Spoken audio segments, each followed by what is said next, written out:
Hello students, welcome to my YouTube channel. अगर आपने अभी तक चैनल को सब्सक्राइब नहीं किया है तो पहले जाकर सब्सक्राइब कीजिए, बेल आइकन पर क्लिक कीजिए ताकि आपको अपडेट मिलती रहे कि मैं कौन कौन सी वीडियो अपलोड कर रहा हूँ। ठीक है, अगर पसंद आती है तो लाइक कीजिए एंड शेयर कीजिए ताकि आपकी फ्रेंड्स की भी मदद हो सके। देन आज हम जो टॉपिक स्टार्ट करने जा रहे हैं बहुत इंटरेस्टिंग टॉपिक है बेटा। एक्सरसाइज 3.1 है क्लास 12th की, सॉरी एक्सरसाइज 3.4 क्लास 12th की है, जिसमें आपको using elementary transformation find the inverse निकालना है। आपको इनवर्स निकालना है किसके द्वारा? एलिमेंट्री ट्रांसफॉर्मेशन के द्वारा। ठीक है बेटा, तो सबसे पहले आपको यह पता होना चाहिए कि इनवर्स है क्या चीज। ठीक है बेटा, तो इनवर्स के बारे में मैं आपको बताने से पहले आपको बता रहा हूं कि आपने लास्ट क्लास में पहले क्या किया? एडिशन किया, a प्लस बी किया, फिर हमने किया सब्ट्रैक्शन, देन मल्टीप्लिकेशन, बट हमने डिवाइड नहीं किया। अब इसको हम डिवाइड की तरह भी ट्रीट कर सकते हैं। लाइक एज, मेरी बात सुनिएगा, अगर मैंने 2 को 2 से मल्टीप्लाई करना है, अगर मैंने 2 को 2 से मल्टीप्लाई करना है तो हमारा क्या आ जाएगा? सॉरी, अगर मैंने 2 को 2 से मल्टीप्लाई करना है तो 4 आएगा। अगर मैं 2 को 1/2 से मल्टीप्लाई करता हूं तो हमारा क्या आ जाएगा? 1 आ जाएगा। ठीक है, तो अगर मैं 2 को, इसका मतलब 2 को मल्टीप्लाई 2 की पावर -1 से मल्टीप्लाई करता हूं तभी हमारा 1 आएगा ना, क्योंकि ये ऊपर जाके पावर इसकी क्या हो जाती है? माइनस हो जाती है ना। तो यही हमारा इनवर्स है। इसका मतलब ए, ये हमारा जैसे ए है और ए के इनवर्स को अगर हम मल्टीप्लाई करते हैं तो हमें क्या मिलता है? 1। ठीक है, अब जरूरी नहीं है अगर हम 2 को 1/2 से मल्टीप्लाई किया तब 1 मिले, अगर हम 1/2 को 2 से मल्टीप्लाई करते हैं तो भी तुम्हारा 1 ही मिलेगा। इसका मतलब अगर हम ए इनवर्स को ए से मल्टीप्लाई करते हैं तो भी हमारा क्या मिलेगा? 1 ही मिलेगा। ठीक है, तो हमारा ए इनवर्स क्या होता है? इनवर्स होता है हमारा दिस वन, ए इनवर्स। ठीक है, अब इनवर्स तो पता चल गया हमारा ये ए इनवर्स है। ठीक है, इनवर्स समझ आ गया ना। तो दूसरा अब जानना है कि एलिमेंट्री ट्रांसफॉर्मेशन क्या होता है। बेटा, एलिमेंट्री ट्रांसफॉर्मेशन में आपको रो और कॉलम को पे ऑपरेशन लगाने होते हैं। ऑपरेशन कैसे लगाने होते हैं? कुछ बातें ध्यान रखनी पड़ती है। 3 ऑपरेशंस है, 3 एलिमेंट्री ट्रांसफॉर्मेशन है, मतलब 3 ऑपरेशंस है, आपको याद रखना पड़ता है। सबसे पहला क्या है? फर्स्ट में क्या कहता है कि आप किसी भी रो को रो से, कॉलम को कॉलम से चेंज कर सकते हो। सपोज दैट मैंने जैसे रो 1 चेंज इनटू रो 2, मतलब R1 को चेंज कर दिया R2 से। जैसे अब हमारे पास ए मैट्रिक्स दी हुई है, जैसे 1 2 3 4 5 6 7 8 9 ये दिया हुआ है। ठीक है बेटा, तो हमने क्या किया? इसका क्या किया? हमने R1 को R2 से चेंज कर दिया। कैसे? This one R1, this one R2 R3, समझ रहे हो? तो R1 को R2 से चेंज कर दो। कैसे? 4 5 6 1 2 3 7 8 9। ठीक, अब जब हम ऑपरेशन कर रहे हैं तो हम इस तरह से नहीं लिखेंगे, इतना लंबा लिखने की जरूरत नहीं है। ऑपरेशन करने में हम ऐसे कर सकते हैं, R1 को चेंज किया R2 से और R2 को चेंज कर दिया R1 से। आपका फर्स्ट ऑपरेशन ये है कि रो एलिमेंट्री ट्रांसफॉर्मेशन। इसी तरह से आप कॉलम को भी चेंज करते हैं, जरूरी नहीं है सिर्फ रो में रहेगा। अगर रो का कहा गया तो रो का, अगर कॉलम का कहा गया तो कॉलम का, अगर कुछ नहीं कहा गया तो आप जिसका मर्जी कर सकते हो, लेकिन अगर रो का कर रहे हो तो रो का ही करो हर बारी। पहला ये स्टेप था। दूसरा क्या होता है? दूसरा एलिमेंट्री ट्रांसफॉर्मेशन क्या है बेटा?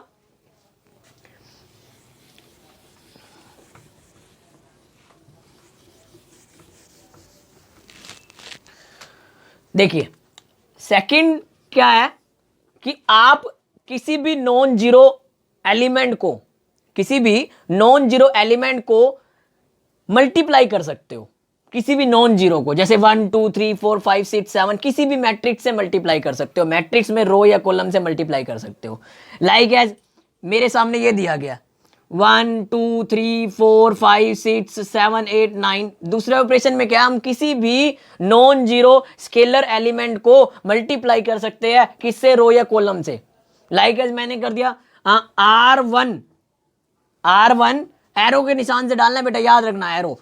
3R1 ठीक है, मतलब R1 को मैंने 3 से मल्टीप्लाई कर दिया, क्या आ जाएगा हमारा, देखो 3 1 जा 3, 3 2 जा 6, 3 3 जा 9, 4 5 6 7 8 9। ठीक है, ऐसे कर सकते हैं।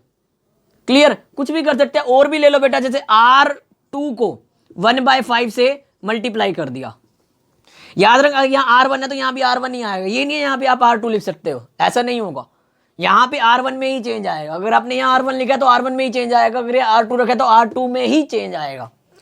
ठीक है, तो आप क्या कर सकते हो, R2 क्या हो जाएगा हमारा, देखिए R2 में क्या हो जाएगा, 4/5, 5/5, 6/5। ठीक है, अब देखो ये मैंने उल्टा लिखा है, उल्टा कैसे लिखा है, अब देखो 1 2 3 R1 को R2 से, अब मैंने क्या 3 से मल्टीप्लाई किया ना, तो हमने क्या कर दिया 4/5, 5/5, 6/5। ठीक है, थर्ड क्या हो जाएगा, 3 एज इट इज रहेगा, 6 भी एज इट इज रहेगा, 9 भी एज इट इज रहेगा, क्योंकि R2 में चेंज करना है ना हमने, और किसी में चेंज नहीं आएगा, तो 7 भी एज इट इज, 8 भी एज इट इज, 9 भी एज इट इज। क्लियर, इस तरह से हम किसी भी एलिमेंट को मल्टीप्लाई कर सकते हैं। अब तो हमने इसमें किया, जरूरी नहीं हम इसमें भी कर सकते थे, किसी भी एलिमेंट को आप रो या कॉलम से मल्टीप्लाई कर सकते हो, बट नॉन जीरो एलिमेंट होना चाहिए, जीरो को नहीं, क्योंकि अगर आप जीरो को मल्टीप्लाई कर देते हो तो वो आपकी जो मैट्रिक्स है वो डज नॉट एग्जिस्ट हो जाएगी। याद रखना, अगर किसी भी रो या कॉलम में 2 या 2 से ज्यादा जीरो आ जाती है तो वो आपकी मैट्रिक्स डज नॉट एग्जिस्ट हो जाती है। क्लियर, ये दूसरा एलिमेंट्री रो ऑपरेशन था। ठीक है, रो ऐसा आप कॉलम में भी कर सकते हो, मैं एलिमेंट्री रो ऑपरेशन बता रहा हूं आपको, आप कॉलम में भी कर सकते हो, कॉलम 1, कॉलम 2, कॉलम 3। आपको इंट्रोडक्शन क्लास में मैंने रो और कॉलम के बारे में बताया था। ठीक है, तो थर्ड ऑपरेशन क्या है, आप किसी भी रो को या कॉलम को ऐड भी कर सकते हो, सब्ट्रैक्ट भी कर सकते हो, किसी भी, थर्ड, किसी भी रो को ऐड, एनी रो और कॉलम। ठीक है, किसी भी रो को ऐड करो और कॉलम, ऐड भी कर सकते हो और सब्ट्रैक्ट भी कर सकते हो। ठीक है, जैसे हमारे सामने दिया गया 1 2 3 4 5 6 7 8 9। ठीक है, तो क्या हो जाएगा, करके देख लो, R1 निकालना है हमने, तो क्या हो जाएगा R1 प्लस R2। ठीक है, याद रखना, अगर यहां R1 है तो यहां भी R1 आएगा, और यहां एरो आएगा, इक्वल का साइन मत डालना, तो क्या हो जाएगा R1। ये ऐसा इसलिए किया जाता है क्योंकि इनवर्स निकालने के लिए हमें कुछ कंडीशंस की जरूरत होती है, इसलिए। ठीक है, देखिए क्या हो जाएगा R1 प्लस R2, R1 क्या है, दिस वन, R2 ये रहा, 4 1 5, चेंज सिर्फ R1 में होगा, 2 प्लस 5 7, 3 प्लस 6 9, तो 4 5 6 7 8 9, ये हमारा आंसर हो जाएगा। आपको इसके लिए माइंड से देखना पड़ेगा कि कौन सा आपको ऑपरेशन यूज करना है। आप सब्ट्रैक्ट भी कर सकते हो, ठीक है, सब्ट्रैक्ट करो, ऐड करो, लेकिन मल्टीप्लाई नहीं कर सकते। करना क्या नहीं है आपने, अब ये भी बता देता हूं क्या आप नहीं कर सकते। देखिए ये 3 ऑपरेशंस आप यूज कर सकते हो, किसी भी एलिमेंट से, नॉन जीरो एलिमेंट से आप मल्टीप्लाई कर सकते हो। रो और कॉलम को ऐसा नहीं है, देखो जो कंडीशन बता रहा हूं ना वही करनी है। जैसे अगर मैंने दे दिया कि 1 2 3 4 5 6 7 8 9, आपने इसको ऐड कर दिया 8, फिर इसको ऐड कर दिया 7, ऐसा नहीं है, गलत हो जाएगा। जो रूल आपको बताया जा रहा है उसी हिसाब से आपने चलना है, आपकी एक्सरसाइज 3.1 बहुत अच्छे से हो जाएगी। नेक्स्ट, आपने क्या नहीं करना, अब ये ध्यान से सुनना, ठीक है, क्योंकि कई बातों का ध्यान रखना पड़ता है इस ऑपरेशन को लगाते हुए।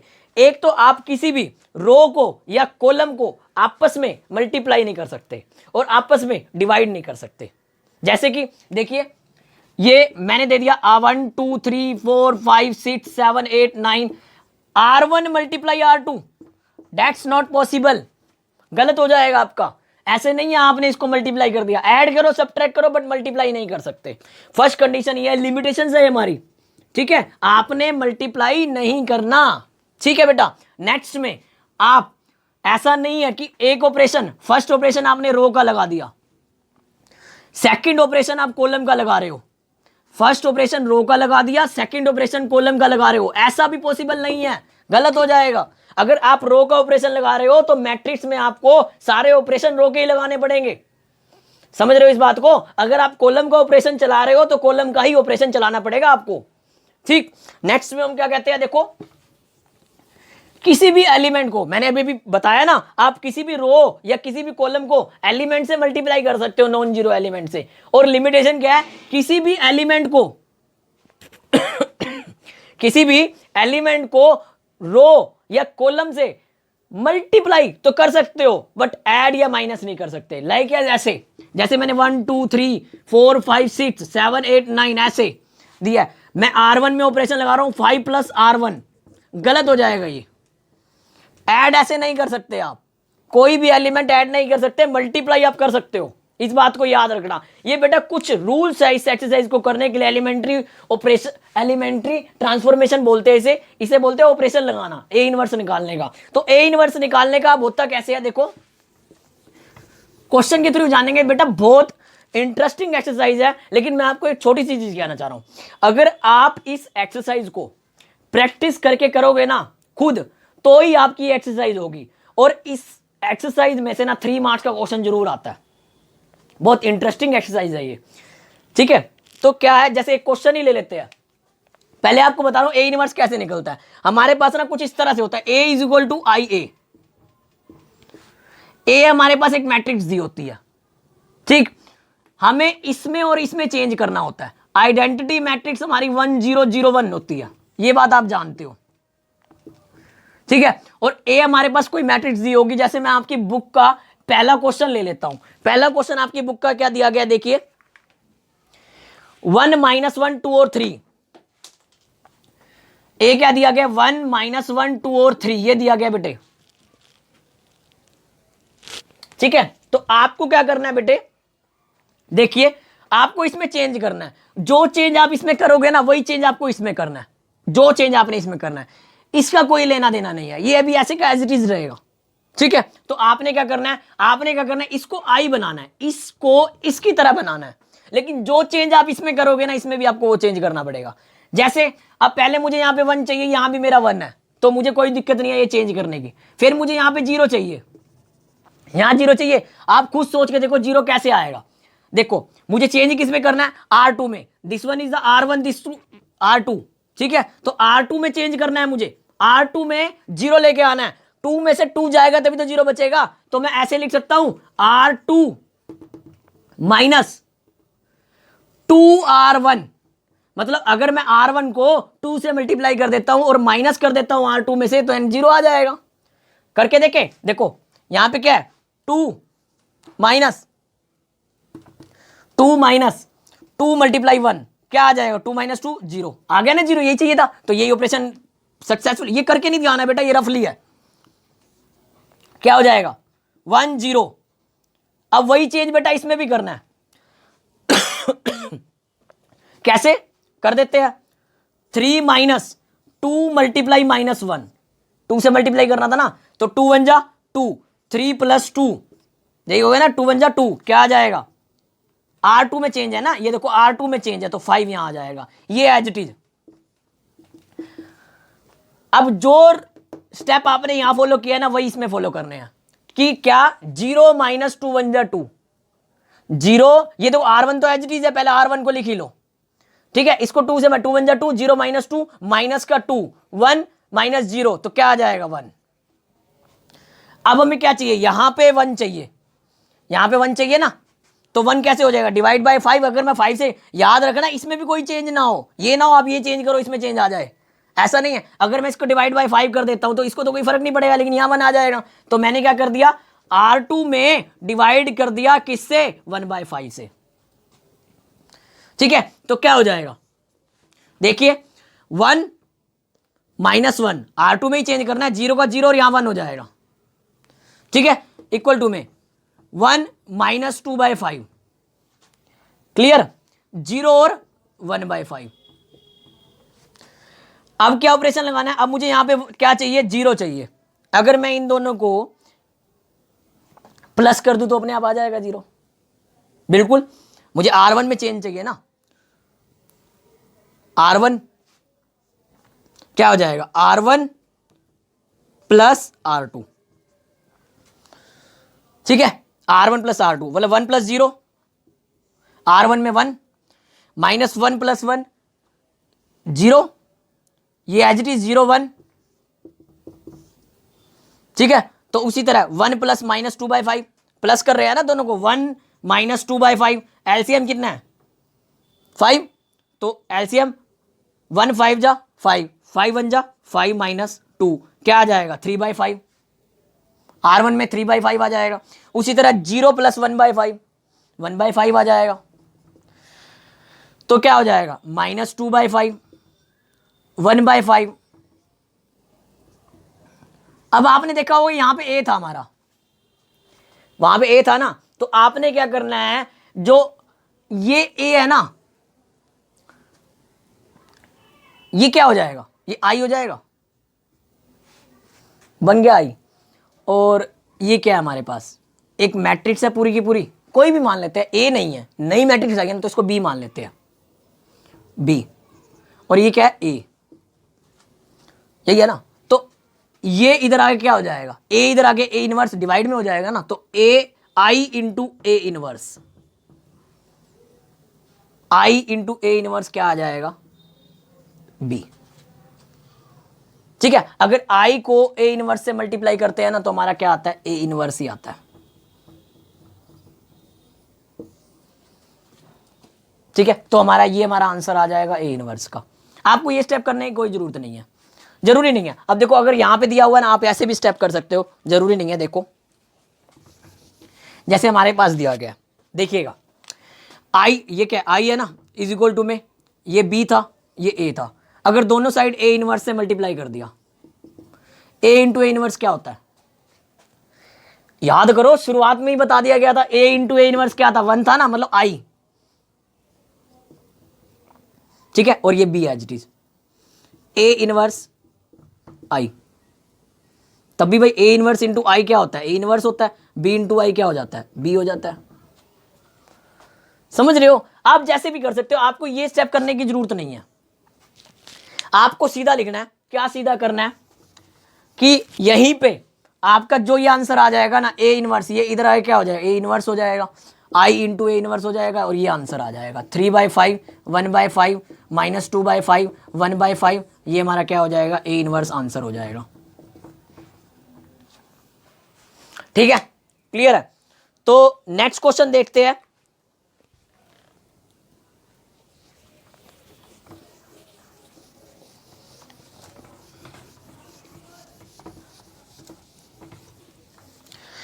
अब सेकंड क्वेश्चन देखते हैं, 2 1 1 2, 2 1 1 1, ये इक्वल टू में 1 0 0 1 इंटू में ए, यही तो होता है, सोच के देखो,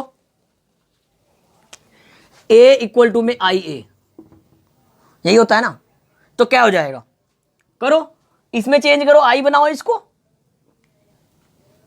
पहले यहां 1 बनाना है ना, बना दूं कैसे, 2 - 1 1, 1 - 1 0, अपने आप ही बन गया। तो क्या हो जाएगा, R1 में ऑपरेशन लगाना है क्या, R1 - R2 क्या हो जाएगा 2 - 1 1, 1 - 1 0, उसी तरह ऑपरेशन 1 - 0 1, 0 - 1 माइनस का 1 इंटू में ए, R2 तो एज इट इज जा रही है ना, R1 में ही चेंज होगा, R2 में नहीं, R2 1 1 0 1। अब देखो ये भी आ गया, ये भी आ गया, ये भी आ गया, यहाँ 0 चाहिए ना, नहीं यहाँ 1 ही चाहिए, यहाँ 0 चाहिए, तो 1 - 1 0 हो जाएगा। R2 में चेंज चाहिए क्या, R2 - R1 क्या हो जाएगा 1 0, R1 तो एज इट इज रहेगा, 1 - 1 R2 में, R2 - 1 - 1 0, 1 - 0 1, 0 - 1 माइनस का 1, 1 + 1, क्योंकि माइनस है ना, क्या हो जाएगा 2, ये हमारा आंसर हो जाएगा। यहाँ ए है ना, तो ये क्या हो जाएगा, ये इधर आ जाएगा, ए इनवर्स क्या आ जाएगा 1 - 1 -1 और 2।